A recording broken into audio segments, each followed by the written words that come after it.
It has felt like a long time coming, but Volkswagen finally has a ticket to the small SUV party with this, the all-new T-Cross. Now, Mazda's been making hay with the CX-3 since 2015, and even Hyundai, itself late to the party, has had the Kona since 2017. But this thing, well, it won't be in Australia until May next year. So we've come all the way to Germany to answer the most important question, and that is, of course, was it worth the wait? So let's go find out. But first, make sure you click the link below to read my full review. And for goodness sake, hit subscribe. Otherwise, you'll miss a video and you'll be forced to sit all by yourself at the next barbecue. The Polo-inspired T-Cross will launch into Australia's rapidly expanding small SUV segment, but it will do so packing a pretty unique selling point, and that is space. To describe the T-Cross as a jacked-up Polo is to do it a disservice. It both looks and feels different, and it feels bigger too. The T-Cross is actually slightly longer and taller than the Polo, and so we were pretty impressed by the levels of interior space on offer and the clever features used to maximise it. Welcome then to the back seat of the T-Cross, and there are some serious practicality perks on offer here.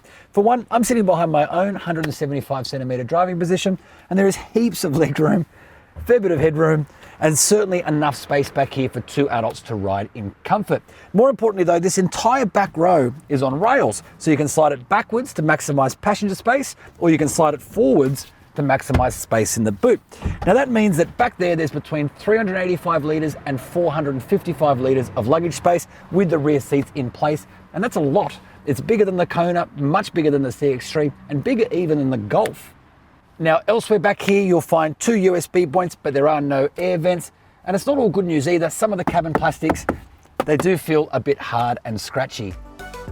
While pricing and specification is still to be finalised for Australia, you can expect an Apple CarPlay equipped 8-inch touchscreen to arrive as standard fit, and for the T-Cross to arrive in two grades that will be offered with one engine and transmission combination, and with pricing to start at around the mid $20,000 mark.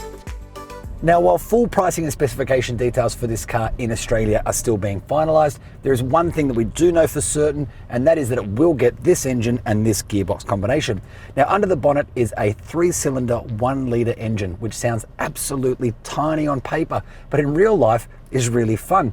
Don't get me wrong, it's not outrageously fast, but it is perky and it is fun, and it provides more than enough power in the city to get this thing moving around. And I'll let you in on a little secret. On the Autobahn earlier today, we hit 187 kilometers an hour and the needle was still climbing. There was plenty to go, but we ran out of space. Now, I'm not recommending you do that in Australia unless you want your driver's license to spontaneously combust, but it is nice to know that it can do it. Now that engine pairs with a 7-speed DSG gearbox, and if you've ever driven a Volkswagen before, then I'm sure you're familiar with DSG, and actually the two work really well together. The other thing to point out is that yes, this is an SUV in name, but in name only. It's certainly not an off-roader. In fact, it's only available in front-wheel drive, and in fact, you're only sitting about 10 centimeters higher than you would be in a Polo, with which this car shares a platform.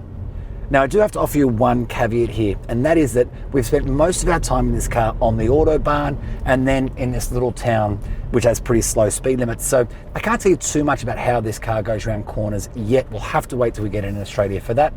And the other thing I have to mention is the ride. 99% of the time it's great. You do feel really connected to the road below. There's no disassociation there. You're a part of the car. But the downside to that is there are times where it can feel brittle. It can feel harsh, especially in the back seat when you hit road imperfections, of which there are a lot in Australia, of course. But to make a full assessment on the ride and really everything else, we'll have to wait till we get the car in Australia. You've heard the term better late than never, right? Well, it's only first impressions, but on this taste test, I think the T-Cross switches it up a little bit. I think it's probably better because it's late.